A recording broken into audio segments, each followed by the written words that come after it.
Seorang ibu mencekik tiga anaknya yang berusia 5 tahun, 3 tahun, dan 8 bulan. Dan entah bagaimana, perempuan liberal di seluruh Amerika membelanya. Karena menjadi seorang ibu itu sangat sulit. Dan teman-teman, saya rasa kita akan membicarakan ini karena ada sesuatu yang sangat tidak bisa diterima dari kejadian ini. Jadi, bagi kalian yang belum tahu tentang cerita ini, Lindsay Clancy sudah memohon bantuan sebelum membunuh anak-anaknya. Mantan ibu mertua memberikan kesaksian. Lindsay Clancy sudah memohon bantuan selama berbulan-bulan sebelum membunuh ketiga anaknya dan mencoba mengakhiri hidupnya sendiri. Mantan ibu mertua Clancy memberikan kesaksian untuk pihak pembela.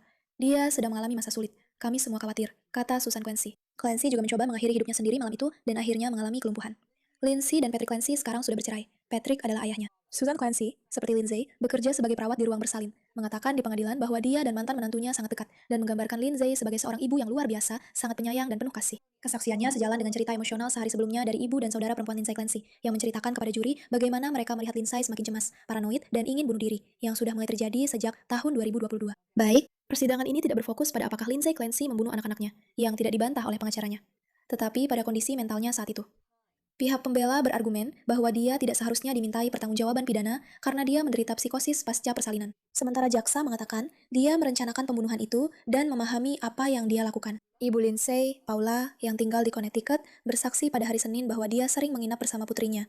Mengatakan Lindsay takut tidur sendirian, semakin paranoid, dan percaya bahwa obat-obatan yang dia konsumsi merusak pikirannya. Dan saudari Lindsay menggambarkan penurunan kondisi yang serupa. Pada dasarnya, jika kamu belum jelas tentang apa yang terjadi, wanita ini membunuh ketiga anaknya, mencoba bunuh diri, gagal, dan akhirnya lumpuh. Tapi sekarang dia tidak menyangkal bahwa dia membunuh anak-anaknya. Melainkan dia mengatakan bahwa dia sedang mengonsumsi begitu banyak obat dan berada dalam kondisi mental yang sangat tidak stabil, sehingga dia seharusnya tidak benar-benar bertanggung jawab atas perbuatannya. Dan ketika aku bilang aku merasa ini sangat menjijikan dan bermasalah, menurutku itu bahkan belum cukup menggambarkannya. Tapi yang menurutku bahkan lebih buruk adalah kenyataan bahwa ada fenomena di luar para wanita ini.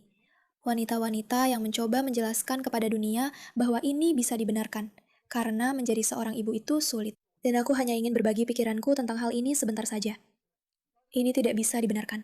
Menjadi seorang ibu memang sulit, tapi itu sama sekali bukan alasan untuk pernah mengambil nyawa anak-anakmu. Dan ada sesuatu tentang itu yang sangat tidak waras.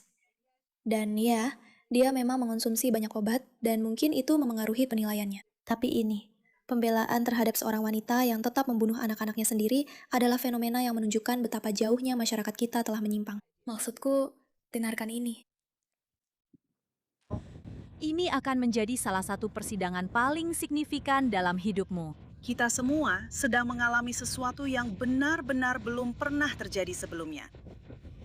Belum pernah sebelumnya kita melihat begitu banyak ibu dan perempuan mendukung seseorang yang mengaku membunuh tiga anaknya. Aku nggak tahu apakah kamu sadar. Ini adalah seorang terapis berlisensi, oke? Dan dia sedang membicarakan mengapa peristiwa ini sangat penting. Ingat, ini Lindsay, dan dia mengaku membunuh anak-anaknya. Mengaku telah membunuh ketiga anaknya. Dan ini bukan karena kita tidak bisa meminta pertanggungjawaban perempuan. Banyak dari kita melihat diri kita dalam diri Lindsay. Banyak dari kita tahu bahwa kita bisa saja hanya selangkah lagi melakukan beberapa hal mengerikan itu.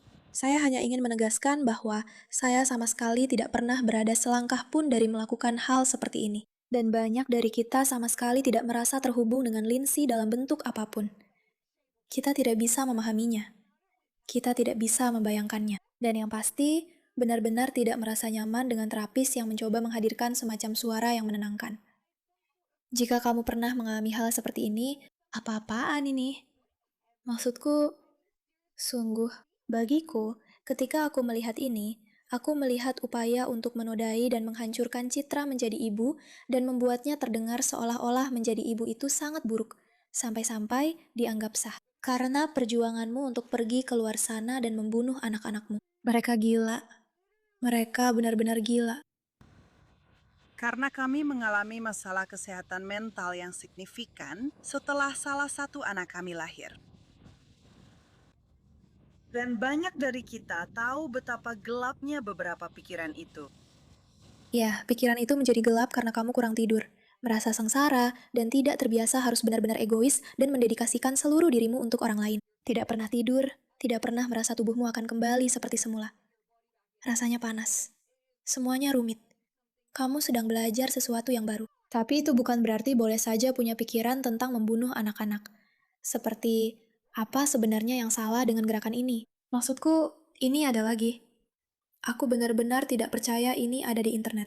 Baiklah, dia yang melakukannya. Patrick yang melakukannya. Patrick adalah orang yang melakukannya, bukan Lindsay. Patrick yang melakukannya. Karena kamu tahu. Aku juga dengar kalau perempuan Biasanya tidak mencekik. Begitu mengerikan bahkan untuk diucapkan. Oke, jadi ada upaya dari para liberal bodoh ini untuk mencoba membenarkan pembunuhan 3 anak. Oke, salah satunya baru berusia 8 bulan.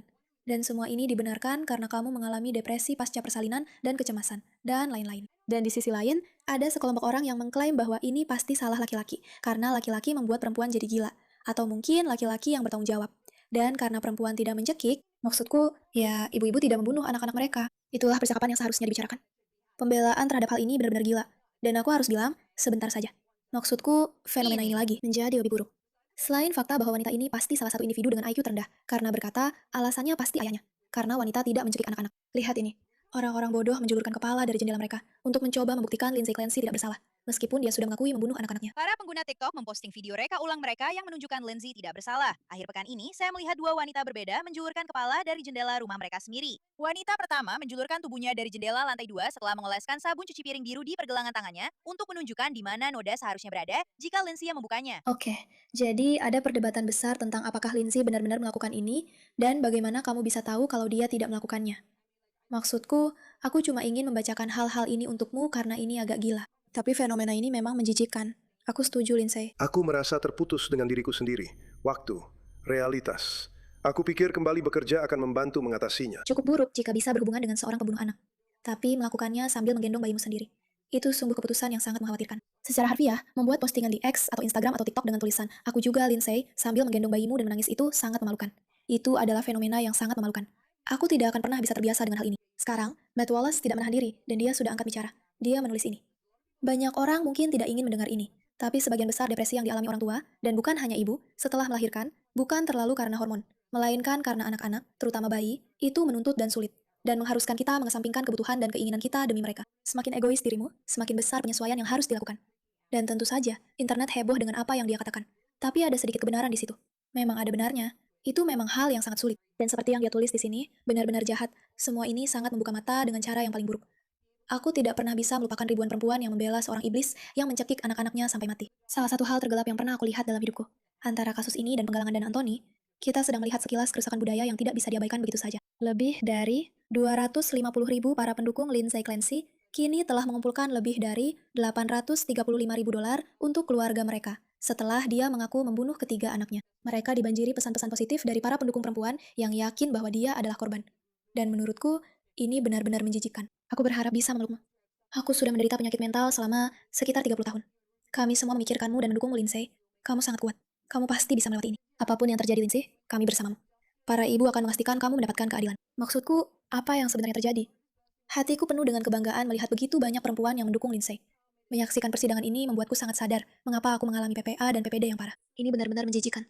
Begitu banyak cinta dan dukungan untukmu, Lindsay yang cantik. Sekali lagi, aku hanya ingin mengingatkan semua orang bahwa ini bukanlah persidangan tentang apakah Lindsay melakukan ini atau tidak. Itu bukan pertanyaannya di sini. Pertanyaan di sini sebenarnya adalah, apakah kesehatan mentalnya cukup menjadi alasan atas tindakannya membunuh anak-anaknya? Dan kenyataan bahwa ada perempuan di luar sana yang mendukung hal itu, dan berkata, ya, kesehatan mental itu sangat berat, sampai-sampai bisa dijadikan alasan, itu sungguh mengejutkan. Saya sangat ingin mendapatkan jeda mental dari merawat semua orang. Pikiran saya berusaha membuat saya merasa seolah ada yang salah secara fisik pada tubuh saya. Pikiran saya. Jadi, ini adalah seorang perempuan yang menggunakan kata-kata dari buku harian Lindsay Clancy yang dibacakan di pengadilan untuk membuat video bersama bayi mereka. Oke. Pikiran saya terus-menerus memikirkan hal berikutnya yang dibutuhkan seseorang. Saya tidak bisa mematikannya. Saya sangat ingin kembali bekerja. Lihat, apa yang coba dilakukan ini adalah menciptakan revolusi agar orang-orang memahami betapa sulitnya menjadi seorang ibu. Dan ya, menjadi ibu itu memang sangat-sangat sulit, melelahkan dan rumit. Tidak ada yang tidak setuju soal itu. Tapi mencoba melangkah lebih jauh untuk membenarkan pembunuhan anak-anak itu benar-benar gila. Para ibu tunggal mengatakan bahwa pria manapun yang berpikir Lindsay Clancy yang mengaku membunuh anak-anaknya harus masuk penjara, mungkin juga suka menyiksa istrinya. Apakah Maksudku, ada yang gila sekali, memperhatikan kan? kenapa para pria tampak sangat diam soal persidangan Lindsay Clancy? Kenapa begitu? Karena mereka benar-benar tidak bisa memahami betapa kesalnya kalian para wanita. Benar-benar. Aku juga tidak bisa. Kenapa para pria tidak membela dia ketika bukti-buktinya? Karena dia membunuh anak-anaknya. Itu saja. Selesai. Simple. Aku sebenarnya tidak mau dengar kebenaranmu soal ini. Seorang ibu tunggal bilang, siapapun ibu yang berpikir Lindsay Clancy yang mengaku membunuh anak-anaknya harus masuk penjara, mungkin juga suka menyiksa istrinya. Aku bahkan tidak bisa mendengarnya. Dan seperti yang dikatakan Ellie Bestaki bilang, kita bisa berempati pada perjuangan orang lain, baik itu postpartum maupun yang lainnya, tanpa harus membenarkan atau mengecilkan pembunuhan anak-anak secara terencana. Lindsay Clancy mungkin sedang mengalami psikosis. Tidak ada dari kita yang benar-benar tahu, tapi semua orang yang melakukan kejahatan keji mungkin juga mengalami tingkat kegilaan tertentu. Saya turut prihatin kalau dia mungkin sedang menderita, dan dia tidak mendapatkan dukungan yang dia butuhkan. Tapi begitu kita mulai menegosiasikan pertanggungjawaban atas kejahatan karena diagnosis kesehatan mental, kita sama saja mengabaikan keadilan sepenuhnya. Saya tidak mau melakukan itu. Dan saya rasa itu cukup merangkum pemikiran saya tentang hal ini. Wah, terima kasih atas perhatian Anda terhadap masalah ini.